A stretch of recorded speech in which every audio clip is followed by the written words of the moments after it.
नमस्कार. ठरलं तर मग या सिरियलमध्ये खूप घडामोडी घडल्या. अर्जुन खूप अस्वस्थ असतो. सायली उठून बघते तर अर्जुन जागा असतो. अर्जुन मुद्दाम बोलतो की मी पाणी प्यायला उठलो आहे. त्यावेळेस तिला बरं वाटतं. पण पुन्हा तो अस्वस्थ दिसल्यानंतर ती त्याच्या अंगावर हात ठेवते आणि त्याला झोपी लावते. पण सकाळी उठल्यावर तो दुसऱ्या ठिकाणी झोपलेला दिसला. सायली त्यांना पुढं उठवते आणि झोपून घ्या दुसऱ्या ठिकाणी असं ती बोलते. पण अर्जुनच्या डोक्यात खूपच विचार चालू असतात. अस्मिताचा आणि साक्षीचा देखील. इकडे त्यावेळेस चैतन्याचा कॉल येतो आणि तो त्याच्यावर देखील ओरडतो. इकडे प्रतिमाला कल्पना कॉल करते आणि बाई पाठवली आहे बाळाच्या मासासाठी असं बोलते.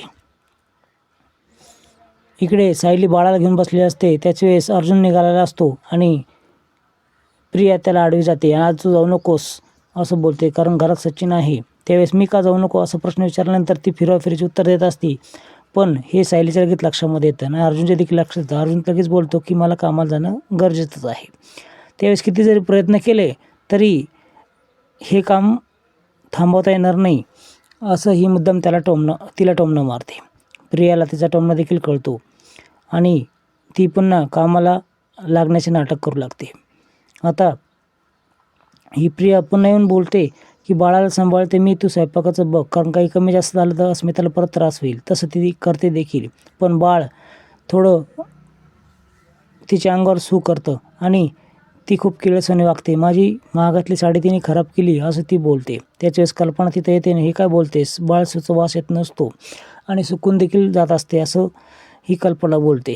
त्यावेळेस त्याला डायपर का नाही घातलं त्यावेळेस असं ही ओरडते आणि बाळाचे कपडे बदलायचं काम कल्पना मुद्दाम तिला सांगते. पण तिला काय बदलता येत नसतं. त्यामुळे सायली पुढं जाऊन बदलते आणि इथून पुढं तूच बाळाला सांभाळ असं सायलीला प्रिया बोलते आणि जायला लागते. त्याच वेळेस त्या बाईची मुलगी त्या ठिकाणी येते आणि मी शिवण क्लास तर शिकलेलीच आहे, पण मला फॅशन डिझायनरचा कोर्स शिकायचा आहे. खास ती प्रियाकडे आलेली असते. सायली त्यावेळेस प्रियाकडे बघतच असते कारण ती विविध प्रश्न विचारत असते, उडाउडीचे उत्तर देत असते. आता सायली थोडासा डाऊट येतो की हिने फॅशन डिझायनचा कोर्स केला आहे की नाही. इकडे चैतन्य आणि अर्जुन त्या ऑफिसमध्ये येतात जाधव मॅडमचा शोध करण्यासाठी. त्यावेळेस तो मला काहीच माहीत नाही ती कुठे गेली आहे असं तो माणूस सांगतो. त्यावेळेस अर्जुन तिथे खूप चिडतो. कसा बसा चैतन्य त्याला शांत करून बाहेर आणतो.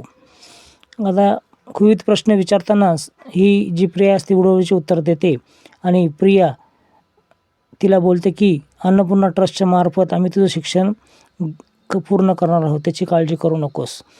कल्पना देखील आनंद होतो की सायली असं बोलल्यामुळे. ही खूप प्रश्न विचारू लागते. त्यावेळेस हो हो बास कर, मी साडी बदलून येते आणि मग मी तुला उत्तर देते असं प्रिया बोलते. पण सायलीला डाऊट येतो. कल्पना बोलते बघ ती सू वाढली देखील, तू एक काम कर, कॉफी आणि दूध अस्मिताला नेऊन दे. हो नेऊन देते असं ही प्रिया बोलते. आता ही सचिनकडे येते आणि सचिनला कॉफी देण्याचे नाटक करते. पण हे नाटक करायची काहीच गरज नाही, मी तुला खूप ओळखतो, साक्षीने मला सर्व सांगितलं आहे असं सचिन बोलतो. आता हा सचिन मात्र तिच्याकडे मोबाईल मागतो आणि त्या साक्षीसंग बोलतो. पण साक्षी ज्यावेळेस तिच्याशी बोलतो त्यावेळेस खूप रोमॅन्टिक बोलत असतो आणि ह्याचा गोष्टीचा त्रास त्या प्रियाला होत असतो. आता प्रिया मुद्दाम इकडे तिकडे बघत असते कारण तो जो विचित्र बोलत असतो ते थोडंसं अश्लील वाटत असतं. ही त्याला पैसे मागते. त्यावेळेस हा खूप हसतो आणि बोलतो पैसे मागण्याएवढं तू माझं काय काम केलंस, त्यावेळेस तू फोनवर बोलून दिलंस ना, तूच मला फोन लावून दिला असं सचिन बोलतो आणि तिथून निघून जातो. इकडं प्रतिमा त्याला सायली कॉल करते आणि तिचं ID प्रूफ मागते प्रियाचं. तर त्यानंतर ही असं बोलते की प्रियाचं ID प्रूफ बाबत मी कुणाला विचारलं हे कुणाला सांगू नकोस, कारण तिने त्याचा वापर करून भरपूर पैसे रविराज काकांकडून उकळलेले असतात.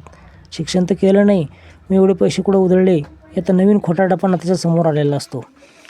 आता सायली विचारच करत असते मग हिने फॅशन डिझायनचा कोर्स केला की नाही यावर देखील प्रश्नचिन्ह उभा राहतं. आता ही सायली या प्रियाचा पूर्ण खोटारडेपणा समोर आलेला असतो.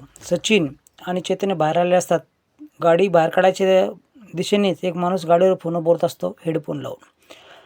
तो त्याला अक्षरशः हॉर्न वाजवतो पण उठेना, म्हणून तो अक्षरशः खाली उतरतो आणि गाडी बाजूला करतो आणि त्या माणसाला ढकलून देतो. चैतन्य त्या दोघांना आवरायला लागतं, कारण भांडणं खूप वाढलेले असतात. आता काय करावं हा चैतन्य देखील प्रश्न पडलेला असतो. आता ही सायली आणि कल्पना बोलत असतात. कल्पना बोलते, या सचिनला कसं बाहेर काढायचं आणि अस्मितापासून कसं दूर ठेवायचं हे तुम्हीच बघा अर्जुन आणि तुम्ही, असंही कल्पना बोलते. कल्पनाला प्रतापरावांचा कॉल येतो आणि त्यानंतर ती त्यांच्या संग बोलण्यासाठी निघून जाते. आता या सायलीला खूप प्रश्न पडलेला असतो की नेमकं काय करावं लागेल. आता सचिन दुसऱ्या दिशेने आल्या असून कल्पना निघून गेलेली असते. सचिनला सायली अडवते. काही प्रॉब्लेम झाला आहे का असं सचिन विचारतो. प्रॉब्लेमची रास झाली आहे असं सायली मुद्दाम त्याला टोमणं मारते. आता इथून पुढं तुम्हाला दिसणार आहे की सायली तिचं भांडाफोड कसं करते, प्रियाचा खोटारडेपणा कसा समोर आणते. ती डायरेक्टली प्रिन्सिपलला कॉल लावते आणि विचारते, ह्या नावाची मुलगी तुमच्याकडे शिकत होती का? त्यावेळेस या नावाची इच्छा 3 वर्षात तर कोणी शिकलीच नाही असे ते प्रिन्सिपल बोलतात. म्हणजे किल्लेदारांकडून, रविराज काकाकडून खूप पैसे उकळले हिनी, हे सिद्ध